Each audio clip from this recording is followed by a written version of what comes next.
ಸ್ನೇಹಿತರೆ, welcome back to my YouTube channel Rekha tailoring and online business ಚಾನಲ್ಗೆ ಸ್ವಾಗತ. ಇವತ್ತು ನಿನ್ನೆ ನಾನು ಸಾರಿ ಎಲ್ಲ ಓಪನ್ ಮಾಡಿ ತೋರಿಸಿ ಅವೆಲ್ಲ ಕಲೆಕ್ಷನ್ ತೋರಿಸಿದ್ದೆ.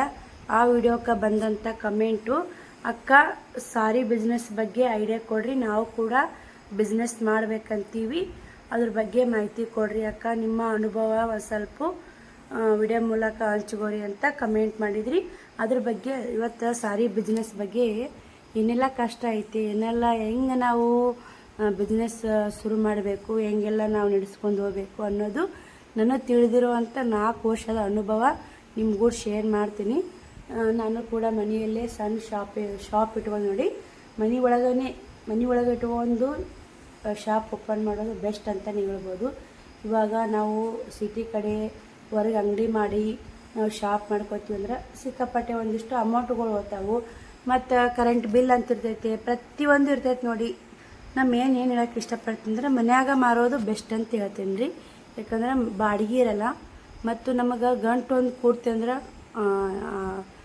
ಬಿಡು ಲಾಭ ಸಿಗ್ಲಿಕ್ಕೂ ನಡಿತೈತೆ ರೀ. ಅದು ಅಂಗಡಿ ಒಳಗೆ ಹಂಗಲ್ಲ, ಗಂಟು ಕೂಡಿ ಲಾಭ ಸಿಕ್ಕರೇ ಪುರಾಡ್ಸ್ತೈತೆ ನೋಡಿ.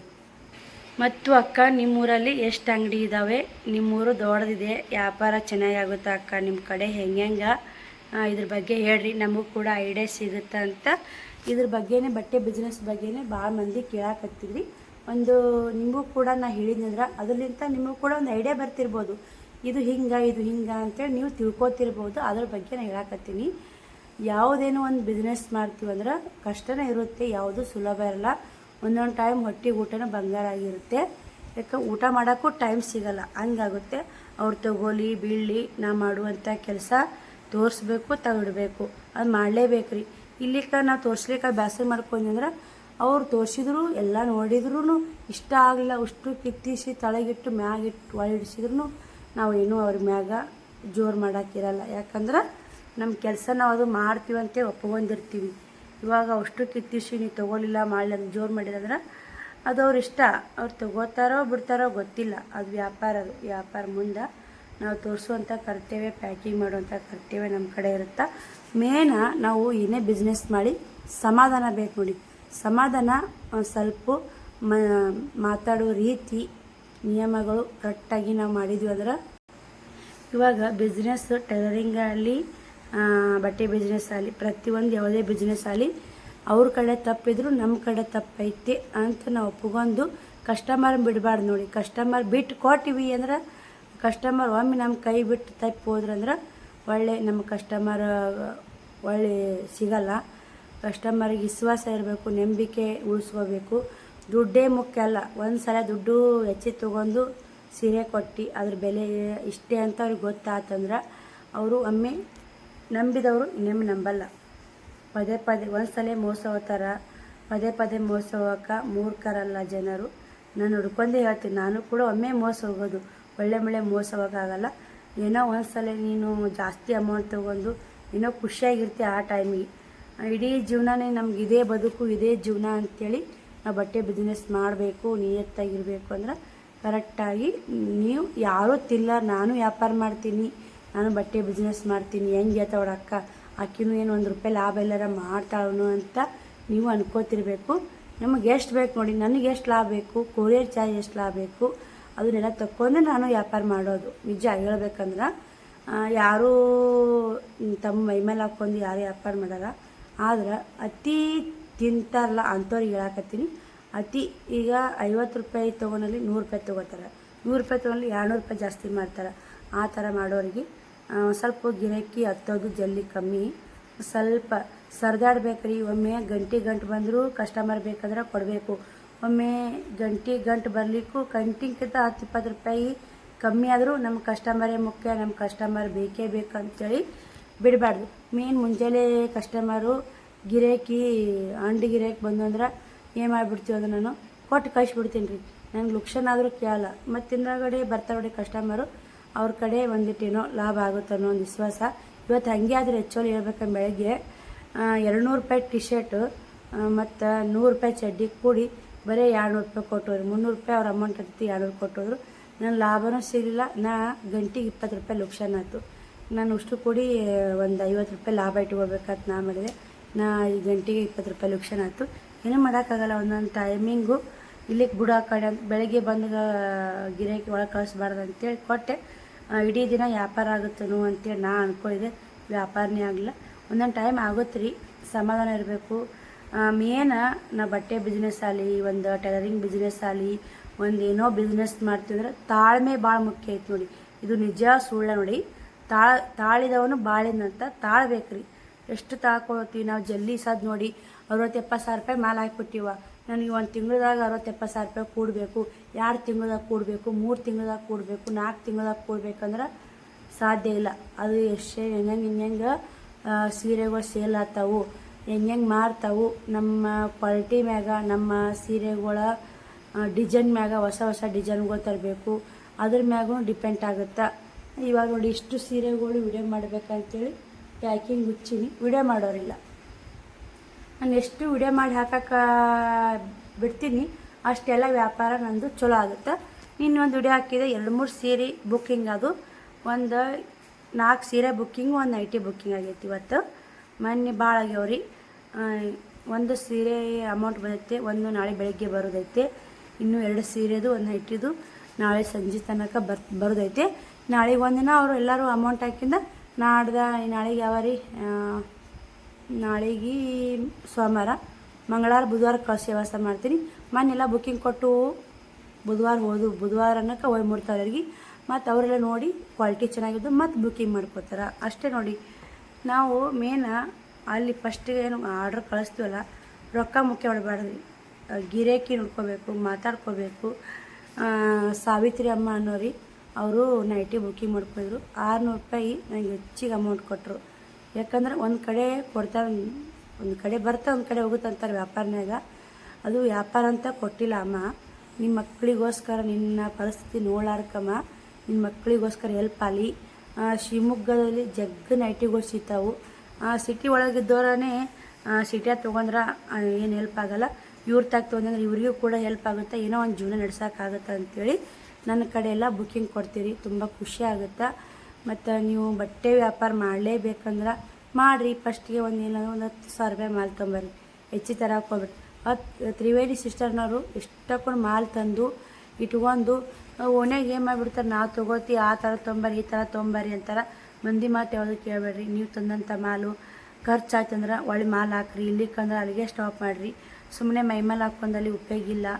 ನಾನು ಕೂಡ ನಮಗೂ ಕೂಡ ಮೈಮೇಲೆ ಬಿದ್ದಾವಿಲ್ಲ ಅಂತಲ್ಲ, ಏನೋ ಒಂದು ಲಕ್ಷ್ಮಿ ಒಲಿ ಕಾಲು ನೋಡಿ ಎಲ್ಲರೂ ಮಾಡ್ತೀವಿ ಅಂದ್ರೆ ಆಗಲ್ಲ. ನನ್ನ ಪ್ರಕಾರ ಏನೋ ಒಂದು ನಿಮಗೆ ಲಕ್ಷ್ಮಿ ಹೊಲತ್ತು ಬಂದಂದ್ರೆ ಖಂಡಿತ ವ್ಯಾಪಾರಕ್ಕೆ ಬೆಲೆ ಸಿಕ್ಕೇ ಸಿಗುತ್ತೆ. ಶ್ರೀಶೈಲ್ ಮಲ್ಲಯ್ಯನ ಆಶೀರ್ವಾದ ರೀ. ಏನೋ ಸಣ್ಣಗೆ ಹೊಂಟೈತೆ. ನಡ್ಬೇಕು ಫುಲ್ ಡೌನ್ ಆಗಿತ್ತು. ನಾನು ಮಾಲ್ ಹಾಕಿದ್ದೇ ಇಲ್ಲ. ಏನಿಲ್ಲ ಅಂದರೂ ಒಂದು 5-6 ತಿಂಗಳು ನಾ ಮಾಲ್ ಹಾಕಿಲ್ಲ ರೀ. ಯಾಕಂದ್ರೆ ಆ ಕಡೆ ಹುಡ್ರು ಸಾಲಿದೊಂದು ಬಂತು. ಮತ್ತೆಲ್ಲನೂ ಬರ್ತಾ ನೋಡಿ ಜೀವನ ಅಂದ್ಮ್ಯಾಗ. ಈಗ ಒಂದು ಸಂಸಾರ ಅಂದ್ಮ್ಯಾಗ ಒಂದು ಸಂಸಾರ ಸಾಕ್ತಂದ್ರೆ ಸಾಗುತ್ತೆ ರೀ. ಸಾಕ್ತಂದ್ರೆ ಸಾಗರ ಒಳಗೆ ದಾಡ್ದಂಗಂತ ಏನೋ ಅಂತಾರೀ. ಸಂಸಾರ ಸಾಕ್ತಂದ್ರೆ ಸಾಗೇ ಬಿಡ್ತಾ, ನಿಂತಂದ್ರೆ ಸ್ಟಾಪ್ ಆಗಿಬಿಡ್ತಾ. ಹಿಂಗೆ ರೀ. ನೀವು ಬಟ್ಟೆ ಬಿಸ್ನೆಸ್ ಮಾಡ್ತಂದ್ರೆ ನಿಮಗೇನು ಸಜೆಷನ್ ಕೊಡ್ತಂದ್ರೆ ಒಳ್ಳೆ ಕ್ವಾಲಿಟಿ ತೊಂಬರಿ. ಕಮ್ಮಿ ರೇಟ ನೋಡಿ ತೊಗೊಂಬಂದ್ರೆ ಈಗ ಯಾರೂ ಸುಮಾರು ಉಡಲ್ರಿ. ಕ್ವಾಲಿಟಿ ನೋಡ್ತಾರೆ, ಕ್ವಾಲಿಟಿ ಮೇಂಟೈನ್ ಮಾಡಬೇಕು. ಮತ್ತು ಬಟ್ಟೆ ಶಿಸ್ತು ಇಟ್ಕೋಬೇಕು. ಅವನ್ನ ನೋಡಿ ಪರದೆ ಹಾಕಿವಿ, ಏನು ಹೊಲಸು ಆಗಬಾರ್ದು, ಧೂಳ ಪಳ ಕುಂದಿರಬಾರ್ದು ಅಂತ ಪರದೆ ಹಾಕ್ಕೊಂಡಿನಿ. ಮತ್ತು ನಾವು ತರುವಂಥ ಮಾಲುಗಳು ತುಟ್ಟಿ ಇರಬೇಕು, ಕ್ವಾಲಿಟಿ ಇರಬೇಕು. ಒಂದು 10 ರೂಪಾಯಿ ಜಾಸ್ತಿ ಹೋದ್ರಲ್ಲಿ ಕ್ವಾಲಿಟಿ ಮಾಲ್ ಐತಪ್ಪ, ಯಾಕೆ ಇರ್ಲಾಕ ಬಿಡು, 10 ರೂಪಾಯಿ ಜಾಸ್ತಿ ಹೋದ್ರೂ ಬಟ್ಟೆ ಚಲೋ ಅದಾವ ಅಂತೇಳಿ ಖುಷಿ ಪಡಬೇಕು. ಕಸ್ಟಮರ್ ಖುಷಿನೇ ನಮ್ಗೆ ಖುಷಿ ನೋಡಿ.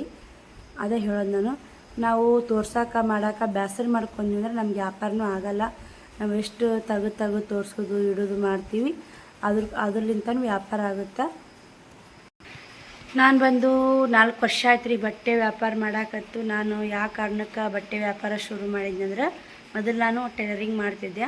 ಟೈಲರಿಂಗ್ ಮಾಡ್ಕೋತಾನೆ ಬಂದೆ. ನಂದು ಟೈಲರಿಂಗ್ ಜರ್ನಿ ಬೇಕಾದ್ರೂ ನಾನು ಶೇರ್ ಮಾಡ್ತೀನಿ ವಿಡಿಯೋದಾಗ. ಹೇಳ್ರಿ ಅಂದ್ರೆ ನಾನು ಟೈಲರಿಂಗ್ ಹೆಂಗೆ ಕಲಿತೆ, ಎಷ್ಟು ತಿಂಗಳು ಕಲ್ತೀನಿ, ಏನೆಲ್ಲ ಎಷ್ಟು ದಿನ ಹೊಲಿದು ಗ್ಯಾಪ್ ಕೊಟ್ಟು ಮತ್ತು ಟೈಲರಿಂಗ್ ಕೆಲಸ ಯಾಕೆ ಶುರು ಮಾಡಿದೆ, ಪ್ರತಿಯೊಂದು ನಿಮಗೆ ತಿಳ್ಕೊಳ್ಳೋ ಆಸೆ ಇತ್ತಂದರೆ ಈ ವಿಡಿಯೋ ಮೂಲಕ ನಿಮ್ಮ ಟೈಲರಿಂಗ್ ಜರ್ನಿ ಹೇಳೋದಂದ್ರೆ ಹೇಳ್ತೀನಿ ರೀ. ಯಾಕಂದ್ರೆ ಹೊಸ ಚಾನಲ್ ಒಳಗೆ ನಿಮಗೇನು ಗೊತ್ತಿಲ್ಲ. ನಾನು ಬಟ್ಟೆ ಹೊಲಿಕೋತಾನೆ ನಮ್ಮ ಶ್ರವಣಕುಮಾರ ಡೆಲಿವರಿ ಆಗಿ 3 ತಿಂಗಳ ಬಟ್ಟೆ ಟೀಚಿಂಗ್ ಮಾಡಾಕತ್ತೋತನ ಇನ್ನೊಂದು ಬಿಸ್ನೆಸ್ ಏನಾದರೂ ಮಾಡಬೇಕಪ್ಪ ನಾನು ಕೂಡ, ಇದ್ರ ಮ್ಯಾಲೆ ಜೀವನ ಇಡಲ್ಲ, ಏನು ಮಾಡಬೇಕು ಏನು ಬಿಡಬೇಕು ಅಂತೇಳಿ ಫೋನ್ಯಾಗ ಸರ್ಚ್ ಮಾಡ್ಯಾಕ ಬರೀ ಫೋನ್ಯಾಗ ನಾನು ಬಿಸ್ನೆಸ್ ಬಗ್ಗೆನೇ ಸರ್ಚ್ ಮಾಡಕ್ಕೆ ಮನ್ಯಾಗ ಕುಂತ್ಕೊಂಡು ಯಾವ ಬಿಸ್ನೆಸ್ ಮಾಡಿದ್ರೆ ಬೆಸ್ಟು, ಯಾವ ಬಿಸ್ನೆಸ್ ಬಿಟ್ಟರೆ ಬೆಸ್ಟ್ ಅಂತೇಳಿ ಸರ್ಚ್ ಮಾಡಕ್ಕೆ ನನಗೆ ಯಾವುದೂ ಬಿಸ್ನೆಸ್ ಓಕೆ ಆಗಲಿಲ್ಲ ಫೋನ್ಯಾಗ. ಹಂಗೆ ವಿಚಾರ ಮಾಡ್ಕೋತ ಬಂದೆ ಬಟ್ಟೆ ವ್ಯಾಪಾರ ಮಾಡಿದ್ರೆ ಹೆಂಗಾಗುತ್ತೆ ಅಂತ ನನ್ನ ತಲೆ ಬಂದಿದ್ರಿ ಫಸ್ಟ್. ಬರೋಣ ಹಂಗೆ ನಾನು ಅಣ್ಣರ ಮನೆಯಾಗಿದ್ದೆ, ಅವರಾಗಿದ್ದೆ. ಅವರಾಗಿ ನಾ ಅಣ್ಣ ಕೇಳ್ಕೊಂಡೆ, ಅಣ್ಣ ಹಿಂಗೆ ನಾನು ಬಟ್ಟೆ ವ್ಯಾಪಾರ ಮಾಡ್ಬೇಕಂತೀನಿ ಅಣ್ಣ, ಹೆಂಗೆ ಮಾಡಿ ಅಂತ ಕೇಳ್ಕೊಂಡೆ. ಇಲ್ಲಮ್ಮ ಮಾಡು, ಅದರಲ್ಲೂ ಲಾಭ ಐತಿ, ಮಾಡಮ್ಮ ಅಂತಂದ. ಅವತ್ತು ನಮ್ಮ ಅಣ್ಣ ಕೊಟ್ಟ ಒಂದು ಧೈರ್ಯ ಇವತ್ತಿಗೂ ಕೈ ಹಿಡ್ದೈತ್ರಿ. ಏನೋ ನಮಗೆ ದೊಡ್ಡ ಪ್ರಮಾಣ ಕೈ ಹಿಡ್ದಂತೆಯಲ್ಲ, ನನ್ನ ಸಣ್ಣ ಪ್ರಮಾಣ ಆದ್ರೂ ನನ್ನ ಸಂಸಾರಕ್ಕೆ ನನ್ನ ಮಕ್ಕಳು ನಾವು ನೋಡ್ಕೊಂಡು ಹೊಂಟೀನಿ ರೀ. ಆದ್ರೆ ದೊಡ್ಡ ಏನೋ ಒಂದು ಸಾಲಿಗೆ ಕಲ್ಲು ಬಂದು ಅಂದ್ರೆ ಕಷ್ಟ ಆದ್ರೆ ನಮ್ಮ ಅಣ್ಣರು ಕೂಡ ಹೆಲ್ಪ್ ಮಾಡ್ತಾರೆ. ಸಣ್ಣ ಪುಟ್ಟ ನಾವು ಕೂಡ ಮನೆ ಖರ್ಚಿಗೆ ನಮ್ಮ ಖರ್ಚಿಗೆ ಪ್ರತಿಯೊಂದಕ್ಕೂ ರೂಪಾಯಿನೂ ಕೈ ಚಾಚಾಕಾಗಲ್ಲ ರೀ. ಅವ್ರದ್ದೇ ಆದಂಥ ಸಂಸಾರ ಇರುತ್ತೆ. ತವ್ರ ಮನೆಯವ್ರದಾರ ಅವರು ಕೂಡ ಅವರೇ ಮಾಡ್ಕೋಬೇಕು, ಅವರೇ ಮಾಡಬೇಕು. ನಮ್ಮದು ಆದಂಥ ನಮ್ಮದು ಕರ್ತವ್ಯ ಇರುತ್ತೆ. ಪ್ರತಿದಿನ ಕೈ ಚಾಚೋಕ್ಕಿಂತ ಒಂದೇ ಸಲ ಇಷ್ಟು ಹಿಂಗೈತೆ ಹಿಂಗಿಲ್ಲ ಅಂತ ಇಸ್ಕೊಳ್ಳೋದು ಒಂದು ನನ್ನ ಅಭಿಪ್ರಾಯ ನೋಡಿ. ನನಗೆ ಪದೇ ಪದೇ ಕೈ ಚಾಚೋಕೆ ಇಷ್ಟ ಆಗಲ್ಲ. ಯಾಕಂದ್ರೆ ಅವ್ರಿಗೂ ಕೂಡ ಕೊಟ್ಟು ಏನು ಲಾಸ್ಟಿಗೆ ಅನ್ಸುತ್ತೆ ಅಂದ್ರೆ ಎಷ್ಟು ಆಸೆದಕ್ಕಿ ಅಂತ ಅನ್ನಿಸ್ಕೋಬಾರ್ದು. ಆಸೆ ಅನ್ನೋದು ಇರಬಾರ್ದು ಜನ್ಮಕ್ಕೆ ಅಂತೇಳಿ ನಾನು ಈ ಬಟ್ಟೆ ಬಿಸ್ನೆಸ್ ಟೈಲರಿಂಗ್ ಕೆಲಸ ಮೊದಲೇ ಇತ್ತು. ಬಟ್ಟೆ ಬಿಸ್ನೆಸ್ 4 ವರ್ಷ ಮುಗಿದು 5ನೇ ವರ್ಷ ನೋಡಿ ಚಲ್ತಿ ಆಯಿತು. ನಮ್ಮೂರ ತವ್ರ ಮನೆ ಬಂದು ವ್ಯಾಪಾರ ಆಗ್ತಿತ್ತು, ಆದರೆ ಅವಾಗ ಇಷ್ಟೊಂದು ವ್ಯಾಪಾರ ಆಗ್ತಿದ್ದಿಲ್ಲ. ಇಲ್ಲಿ ಬಂದಿಂದ ವ್ಯಾಪಾರ ಚೆನ್ನಾಗೈತಿ. ನನಗೆ ಲಾಭ ಸಿಗ್ಲಿಕ್ಕೂ ಗಂಟೆ ಮಾತ್ರ ಕೂಡುತ್ತಾ. ಇಲ್ಲಿ ಬಂದಿಂದನೂ ಒಂದೇ ಸಲ ಒಂದು 15,000 ರೂಪಾಯಿ 20,000 ರೂಪಾಯಿ ಲುಕ್ಷನ್ ಆಗೈತೆ. ಅಲ್ಲಿ ಊರಾಗಿದ್ದ ಒಂದು 10,000 ರೂಪಾಯಿ ಲುಕ್ಷನ್ ಆಗೈತೆ. 10,000 ರೂಪಾಯಿ ಲುಕ್ಷನ್ ಆಗಿಂದ ಎಲ್ಲ ತೇಲಿತ್ತು, ಎಲ್ಲ ಮತ್ತೆ ಹೊಂಟಿತ್ತು ಸಣ್ಣಾಗ. ಏನೋ ನಾನು ಒಂದಿಟ್ಟು ಆನ್ಲೈನ್ ಮುಖಾಂತರ ಬಟ್ಟೆ ತರ್ಸಕ್ಕೆ ಹೋಗ್ಬೇಡ್ರಿ. ಆನ್ಲೈನ್ ಮುಖಾಂತರ ಬಟ್ಟೆ ತರಿಸಿದ್ರಂದ್ರೆ ಬರೀ ಮೋಸ ನೋಡಿ.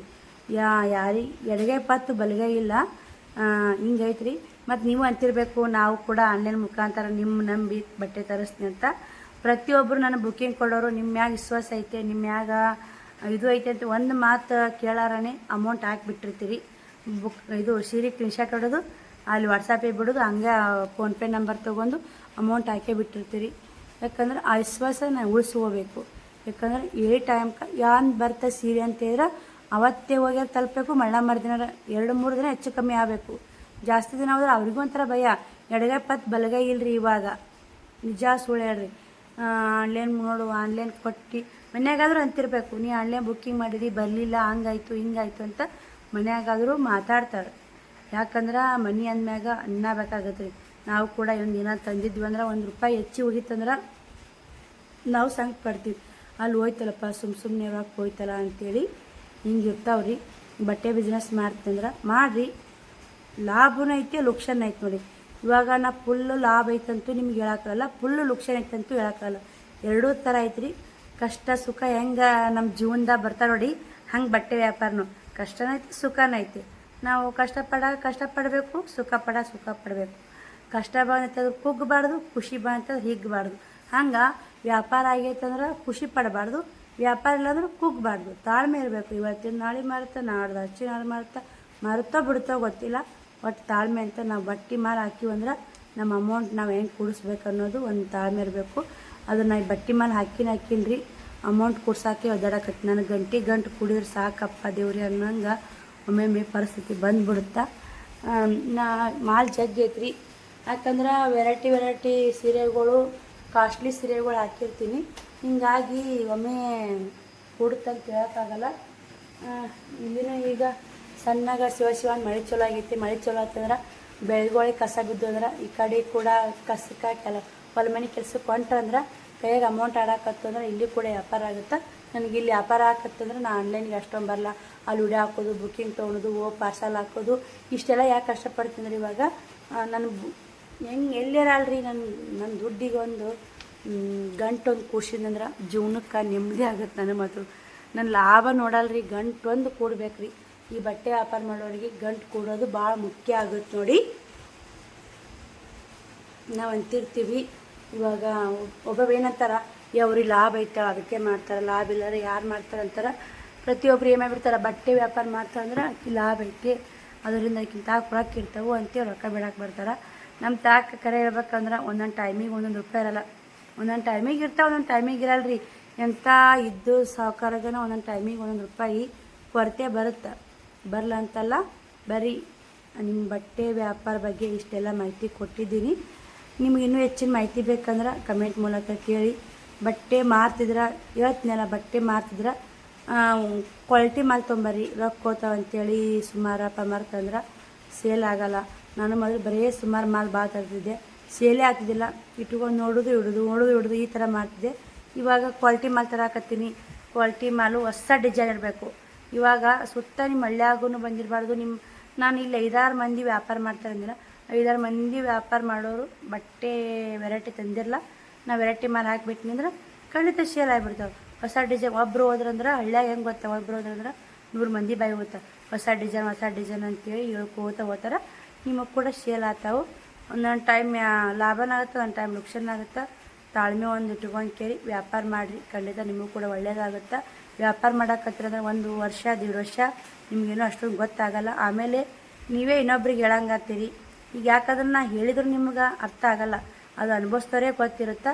ಅದು ಅನುಭವ ಜೀವನ ಪಾಠ ಕಲಿಸೋ ತನಕ ಹೆಂಗೆ ಜೀವನ ಪಾಠ ಕಲಿಸುತ್ತಾ ಹಂಗೆ ಬಟ್ಟೆ ವ್ಯಾಪಾರ ಮಾಡೋಕತ್ತಿ ಅಂದ್ರೆ ವ್ಯಾಪಾರ ಪಾಠ ಕಲಿಸುತ್ತಾ.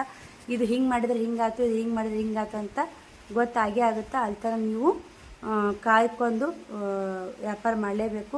ನಮ್ಗೆ ಎಷ್ಟು ತಿಳಿದೈತೆ ನಾನು ಅಷ್ಟು ಹೇಳ್ಕೊಟ್ಟೀನಿ. ನಿಮಗೂ ಕೂಡ ನಿಮಗಿಷ್ಟ ನಾನು ಮಾಹಿತಿ ಕೊಟ್ಟೀನಿ ರೀ ವ್ಯಾಪಾರ ಬಗ್ಗೆ. ನನಗೆ ವ್ಯಾಪಾರ ಮಾಡಾಗ ಏನೂ ಗೊತ್ತಿದ್ದಿಲ್ಲ. ಬಟ್ಟೆ ವ್ಯಾಪಾರ ಶುರು ಮಾಡ್ಬೇಕಂತೇಳಿ ಫಸ್ಟ್ 4,000 ರೂಪಾಯಿ ಮಾಲ್ ತಂದೀನಿ ರೀ. 4,000 ರೂಪಾಯಿ ಮಾಲ್ ಏನಂತೀನಿ ಅಂದ್ರೆ ಲಂಗ ನೈಟಿ, ಬರೀ ಸುಮಾರು ನೈಟಿ ರೀ, ಲಂಗನೂ ಸುಮಾರು ತೊಗೊಂಬಂದೆ. ಎಲ್ಲೇ ತಂದಿಂದ್ರೆ ಮುದ್ದೆಬಾಳ ತಂದೀನಿ ರೀ. ಮುದ್ದೆಬಾಳ ತಂದು ನನ್ನ ತವ್ರ ಮನೆಯಾಗ ವ್ಯಾಪಾರ ಮಾಡೋಕೆ ಚಲೋ ಮಾಡಿದೆ. 4,000ಕ್ಕೆ 3,000 ಕೊಡ್ತೀವಿ, 1,000 ರೂಪಾಯಿ ಗಂಟು ಮನ್ಯಾಗ ಹುಡ್ಕೊಂಡು ಕುಂತು. ಏನು ಮಾಡಿದಪ್ಪ, ಇನ್ನೊಂದು 1,000 ರೂಪಾಯಿ ಗಂಟು ತೆಗಿಬೇಕಲ್ಲ ಅಂತೇಳಿ ಮಾಲೆಲ್ಲ ಇತ್ತು ರೀ. ಇನ್ನೊಂದು 1,000 ರೂಪಾಯಿ ಅಮೌಂಟು 1,500 ರೂಪಾಯಿ ಬಟ್ಟೆನೇ ಇದ್ದು 500 ರೂಪಾಯಿ ನಂದು ಲಾಭನೂ ಅಲೆ ಹುಡ್ಕೋತು, ಗಂಟು ಅಲೆ ಹುಡ್ಕೋತು. ಹಿಂಗಾದ್ರೆ 3,000 ರೂಪಾಯಿ ಕೊಡ್ತು. ಏನು ಮಾಡಿ ಅಂತೇಳಿ ಹೋಗಿ ಸಣ್ಣಾಗ ಡೈಲಿ ವೇರ್ ಪತ್ಲ ತೊಗೊಂಬಂದೆ. ಅವು ನೈಟಿ ಅಷ್ಟೇ ಇಟ್ಕೊಂಡೆ, ನೈಟಿ ಲಂಗ ಅವೇ ಮಾರ್ತಾವು. ಡೈಲಿ ವೇರ್ ಪತ್ಲ ತೊಗೊಂಬಂದ್ರಂತ 3,000 ರೂಪಾಯಿ ಡೈಲಿ ವೇರ್ ಪತ್ಲ ತಂದೆ. ಅದು ಕೂಡ ಒಳ್ಳೆ 3,000 ರೂಪಾಯಿ ಕೂಡ್ತೀರಿ ಅಮೌಂಟು. ನೈಟಿದು ಮತ್ತು ಡೈಲಿ ವೇರ್ ಪತ್ತದು 3,000 ಕೂಡಿ.